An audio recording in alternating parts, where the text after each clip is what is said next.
Cycle किसी अमीर के लिए शौक हो सकता है और गरीब के लिए मजबूरी, लेकिन आपको एक ऐसे परिवार से मिलाते हैं जिसने साइकिलिंग को अपना पैशन बना लिया है।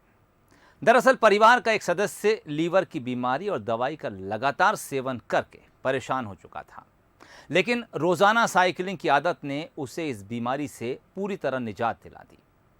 अब पूरे परिवार ने इसे एक पैशन के रूप में अपना लिया है। यहां तक कि परिवार का जो छोटा उस्ताद है वो अब भी 200 किलोमीटर साइकिलिंग कर लोगों को हेल्थ के प्रति जागरूक कर रहा है। देखिए बंसल न्यूज़ की ये खास रिपोर्ट। स्वास्थ्य के लिए ज़रूरी होती है साइकिल राइडिंग। एक तरह से कहा जाता है कि जो इंसान साइकिल राइडिंग करता है वो स्वास्थ्य से स्वस्थ होता है। आज विश्व साइकिल दिवस जो है वो मनाया जा रहा है। हमारे साथ एक परिवार है जिनके पूरे परिवार के लोग आज साइकिल चलाते हैं। उनके जीवन में ये बदलाव कैसे आया, कैसे ये लोग साइकिल चलाने की शुरुआत किए, कैसे क्या चीज़ें हुई, ये इन्हीं से हम जानते हैं। नमस्कार सर। सर, आपका नाम बताते हुए आपने कैसे आपके जीवन में ये बदलाव आया वो ज़रूर हमें बताइए। जी, मेरा नाम डल्लू जैन है। प्रोफेशन से मैं चार्टर्ड अकाउंटेंट हूँ एंड 2019 में मेरा हेल्थ इश्यूज अराइज हुए थे, जिसमें मेरे को लिवर फैटी का तकलीफ़ आ रहा था, जिसके चलते मेडिसिन का ऑल्टरनेट पे मैंने साइकिलिंग स्टार्ट किया था।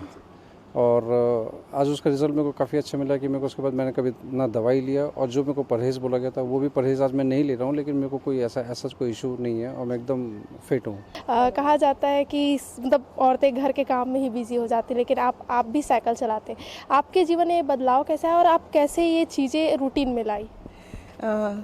हाँ, हम गृहिणी भी है और बाय प्रोफेशन में एक टीचर भी हूँ, तो शेड्यूल तो एकदम टाइट रहता है। लेकिन जब हेल्थ का इशू आता है तो हमें एक बार सोचना ज़रूरी है कि हम डॉक्टर के पास जाए, मेडिसिन को कैरी करें या फिर एक्सरसाइज पे जाए। सो अगर हम हेल्दी रहना चाहते definitely will go for cycling. तो मेरा लिगामेंट इशू हुआ था एंड द स्टेज सर्जरी का ही था, तो डॉक्टर से कि go for surgery, that is ACL is completely damage.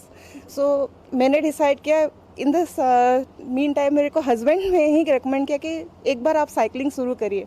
तो हमने 2 किलोमीटर, फिर 5, फिर 50 और अभी तक वो साइकिलिंग चल रही है। और आज के टाइम में मेरा जो मेजर नी लॉक हो जाता था, अब वो चीज़ नहीं है। दैट पार्ट इज़ कम्प्लीटली ल्यूब्रिकेटेड, तो मैं कंफर्टेबली साइकिलिंग भी कर सकती हूँ। और मेरे बिजी शेड्यूल को देखते हुए हम लोग जब टाइम मिलता है तो मॉर्निंग प्रेफर करते हैं, अगर मॉर्निंग नहीं हो पाता तो इवनिंग में भी हम लोग जाते हैं।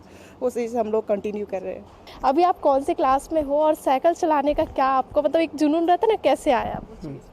मेरा नाम चिराग जैन है। अभी मैं क्लास 9th में हूँ। साइकिलिंग का जुनून मेरे पापा को देखते हुए आया कि जब पापा चला रहे थे मेरे को भी इच्छा किया मैं भी चलाऊँ। तो हम फन राइड करते गए। उसके बाद धीरे धीरे हम ज़्यादा लंबे दूरी तय करने लगे, 40-50, और वीकेंड से हम 200 किलोमीटर जाने लगे। अगर मैं बात करूँ, बच्चे होते 200 किलोमीटर, आप जिस बात कर रहे हैं तो वो थोड़ी सी मतलब एक चैलेंजिंग नहीं होती? आप कैसे तय करते हो उस दूरी? देखिए, उसके लिए आपको डेली 30, 40, 50 किलोमीटर चलाना रहता है। फिर आप कभी भी 200 किलोमीटर चला सकते हैं कि पर हमें कभी ब्रेक नहीं करना चाहिए। आपके सामने चिराग भी था जो कि मात्र 9वीं क्लास में होने के बावजूद आज इतनी लंबी दूरी जो है वो तय करता है। इसके बावजूद अभी भी जो स्थिति है वो दयनीय है। तो आने वाले समय में सरकार को इस क्षेत्र में भी ध्यान देने की ज़रूरत है, क्योंकि ऐसा परिवार जो पूरा परिवार ही एक साथ साइकिल चलाता है, आने वाले समय में परिवारों के लिए प्रेरणा का स्रोत बन सकता है। कैमरामैन अखिलेश के साथ दामिनी बंजारे, बंसल न्यूज़, रायपुर।